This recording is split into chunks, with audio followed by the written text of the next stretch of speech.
pembaca karya sastra kemudian diminta untuk menginterpretasikan karya sastra tersebut.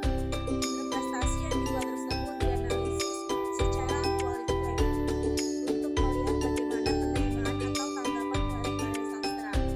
Pada masyarakat tertentu diberikan aktif melihat prestasi mereka terhadap karya sastra, misalnya prestasi sekelompok berimitasi terhadap kontemporer, persepsi masyarakat tertentu terhadap pengertian sastra karya sastra.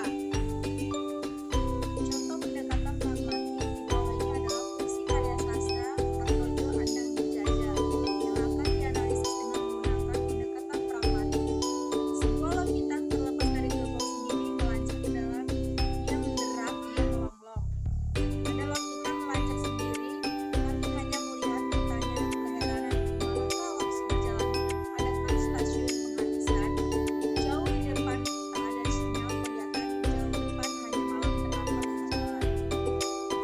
Manfaat pendekatan pragmatik memiliki manfaat terhadap fungsi-fungsi karya sastra dalam masyarakat, perkembangan dan penyebarluasannya, sehingga manfaat karya sastra dapat dirasakan oleh nomenklatur pembaca dan karya sastra.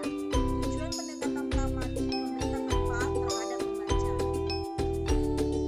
Tujuan pendekatan pragmatik secara keseluruhan untuk menopang teori resepsi, teori sastra yang memungkinkan pemahaman hakikat karya sastra tanpa batas. Pendekatan pragmatik mempertimbangkan implikasi pembaca melalui kompetensinya. Kesimpulan, secara umum pendekatan pragmatik adalah pendekatan kritik sastra ingin memperlihatkan kesan dan penerimaan pembaca terhadap karya sastra.